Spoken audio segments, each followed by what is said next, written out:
Alex Eaves knew that he had to do something beyond just incorporating a reuse lifestyle into his own lifestyle if he was going to make an impact. He decided he needed to educate and offer ideas and solutions to encourage people to take their own small steps. He calls himself a reuse pro and has been traveling the country showing his documentary Reuse, because you can't recycle the planet. PCN traveled to Brewster to get his story.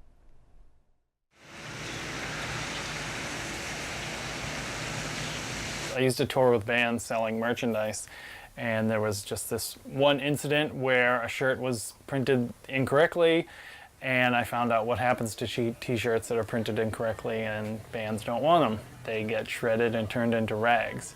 And so I just saw that massive waste problem in the t-shirt industry because, you know, this was like one day in one city in one country, you know, one band, and how often does that happen? So I started reusing those t-shirts. I put patches over the original design and brought them into my brand, Stay Vocal.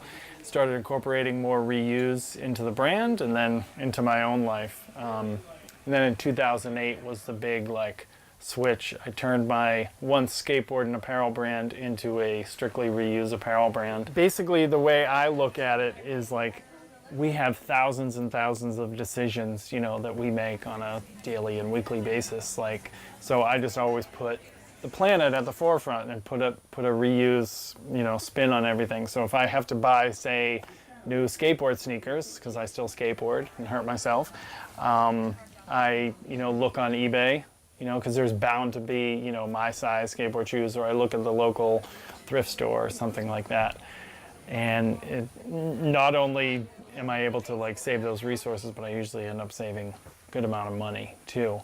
And then when it comes to things like, you know, my brand is strictly reuse apparel, so instead of printing on new garments, we rescue t-shirts and give them a second life. So I go to thrift stores and donations, buy all used shirts, and then I also work with companies, like I said before, that are going to discard or destroy shirts and repurpose them. So we're in my tiny house truck here. We call it the reuse box truck. I kind of set this up to show people how I live a reuse lifestyle, from, you know, how I eat to how I work to how I go to the bathroom to how I sleep, and just showing people that every step of the day, you know, you can reuse. So in 2015, I released my first documentary, which we're showing here tonight at the Snowy Owl. And I was driving around in a Pontiac Vibe, which is, you know, small hatchback. I was running my t-shirt company out of it, traveling. Sometimes I would have an assistant, and I was, you know, occasionally sleeping in it. And so when I got back, I had become friends with a tiny house builder, Derek Diedrichsen, in Stoughton, Massachusetts. And I was like, dude, I need to get something bigger so I can, you know, travel around the country and be a little more comfortable. And so he's like, let's just turn a box truck into a tiny house. And for me, it's kind of oddly full circle, because back when I used to do merchandise for bands, I would occasionally sleep in a box truck, because we would have all of the merchandise in the back of the box truck, and then we'd throw a small mattress in the front so we could sleep on the road.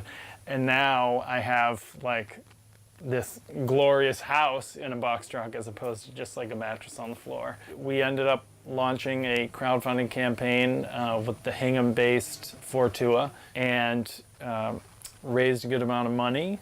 October of 2016 is when we got the truck, and then from November to August of 2017 was the build. So 9 months off and on, because Deke and I are both extremely busy and traveling all the time. So November of 2017 is when I started really traveling in it and living.